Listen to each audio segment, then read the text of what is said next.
నమస్తే అండి. ఐవీ రెసిపీస్‌కి స్వాగతం. ఈరోజు క్యాటరింగ్ వాళ్ళ స్టైల్‌లో దొండకాయ పచ్చడి, అలాగే చాలా సింపుల్‌గా చేసుకునే దొండకాయ ఫ్రై రెసిపీస్‌ని మీతో షేర్ చేసుకోబోతున్నాను. ముందుగా దొండకాయ పచ్చడి చేయడం కోసం స్టవ్ మీద ఒక కడాయి పెట్టుకుని, ఒక టేబుల్ స్పూన్ ఆయిల్ వేసుకోవాలి.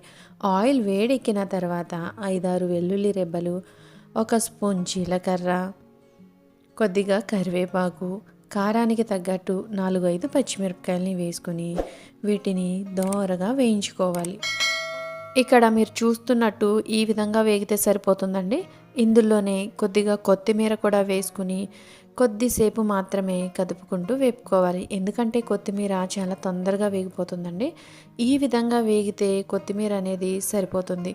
ఇక స్టవ్ ఆఫ్ చేసుకుని వీటిని మిక్సీ జార్లోకి తీసుకుని మిక్సీ పట్టుకోవాలి. అలాగే అదే కడాయిలో ఒక టేబుల్ స్పూన్ ఆయిల్ తీసుకుని పావు కేజీ దొండకాయల్ని చిన్న ముక్కల్లా కట్ చేసుకుని వేసుకోవాలి. వీటిని మీడియం ఫ్లేమ్లో ఒక 2-3 నిమిషాల పాటు కదుపుకుంటూ వేపుకోవాలండి. ఇక ఇవి వేగిన తర్వాత పావు కేజీ టమాటోల్ని ముక్కల్లా కట్ చేసుకుని ఇందులో వేసుకోవాలి. రుచికి సరిపడా కొద్దిగా చింతపండును కూడా వేసుకోవాలండి. చింతపండు అనేది ఎక్కువగా ఏమీ పట్టదు, ఎందుకంటే ఇందులో మనం టమాటోల్ని వేస్తున్నాం కనుక. వీటిని ఒక 2 నిమిషాల పాటు వేపుకోవాలి. రుచికి సరిపడా ఉప్పు, చిటికెడంత పసుపు వేసి ఒకసారి బాగా కలపాలి. ఇక దీనిపైన మూత పెట్టేసి లో ఫ్లేమ్లో దొండకాయ ముక్క పూర్తిగా మగ్గేంత వరకు కుక్ చేసుకోవాలండి. టమాటో మొత్తం మ్యాష్ అయిపోయి దొండకాయ ముక్క మగ్గిందంటే సరే, లేకపోతే ఒక 2-3 స్పూన్ల నీళ్లు పోసి మూత పెట్టి కొంచెం సేపు మగ్గనివ్వాలి. ఈ విధంగా ఉంటే సరిపోతుందండి. స్టవ్ ఆఫ్ చేసుకుని దీన్ని చల్లారిన తర్వాత ముందుగా మిక్సీ పట్టుకున్న పచ్చిమిరపకాయ పేస్ట్ ఉంది కదా, దాంట్లోకి వీటిని కూడా వేసేసి మరీ మెత్తగా కాకుండా మిక్సీ పట్టుకుని పక్కన పెట్టుకోవాలి. చివరిగా దీంట్లో తాలింపు వేయడం కోసం ఒక కడాయిలోకి ఒక టేబుల్ స్పూన్ ఆయిల్ వేసుకోవాలి. ఇందులోనే ఒక స్పూన్ జీలకర్ర, అర స్పూన్ ఆవాలు, ఒక స్పూన్ మినప్పప్పు, 2 స్పూన్ల పచ్చిశనగపప్పు, ఒక ఎండుమిరపకాయని తుంచి వేసుకోవాలి. కొద్దిగా కరివేపాకు వేసి కొంచెం సేపు వేగిన తర్వాత చిటికెడంత ఇంగువ కూడా వేసి ఒక్కసారి వేపుకోవాలి. ఇలా వేగిన తాలింపుని మనం మిక్సీ పట్టి తీసుకున్న పచ్చడిలో వేసుకుంటే దొండకాయ పచ్చడి రెడీ అయిపోయినట్టే. ఇక మీరు దీన్ని వేడి వేడి అన్నంలో కొద్దిగా నెయ్యి వేసుకుని తింటే చాలా బాగుంటుంది. ఇక దీన్ని పూర్తిగా తాలింపుతో కలిసేటట్టు ఒకసారి కలుపుకొని ఇక్కడ పక్కన పెట్టుకుంటే పచ్చడి రెడీ.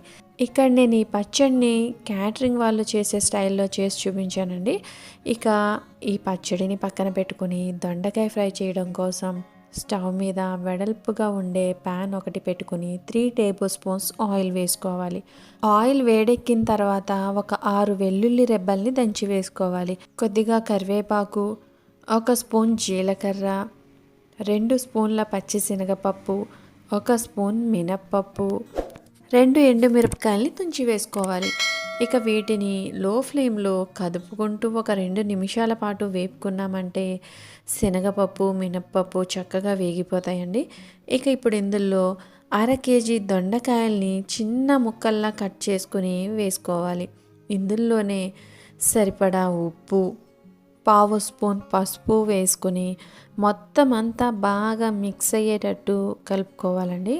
ఈ విధంగా కలిపిన తర్వాత దీనిపైన మూత పెట్టేసి లో ఫ్లేమ్లో కుక్ చేసుకోవాలి. కనీసం దొండకాయ ముక్క 70% వరకు కుక్ అయిపోయేంత వరకు మూత పెట్టేసి మధ్య మధ్యలో మూత తీసి కదుపుకుంటూ ఇదే ప్రాసెస్లో దొండకాయ ముక్కని బాగా మగ్గనివ్వాలి. ఈ విధంగా వచ్చిందంటే సరిపోతుందండి. ఇక మూత తీసేసి ఒక 5-6 నిమిషాల పాటు మధ్య మధ్యలో కదుపుకుంటూ వేపుకోవాలి. ఇక 2 టేబుల్ స్పూన్ల ఎండు కొబ్బరి తురుము ఇక్కడ నేను తీసుకున్నానండి. కావాలనుకుంటే మీరు పచ్చి కొబ్బరి తురుము కూడా వేసుకోవచ్చు. అలాగే కారానికి తగ్గట్టు 1 టీ స్పూన్ కారం వేసుకుని మొత్తం అంతా కలిసేటట్టు కదుపుకుంటూ ఒక 2 నిమిషాల పాటు వేపుకోవాలి. అప్పుడు కొబ్బరి కూడా వేగిపోతుంది.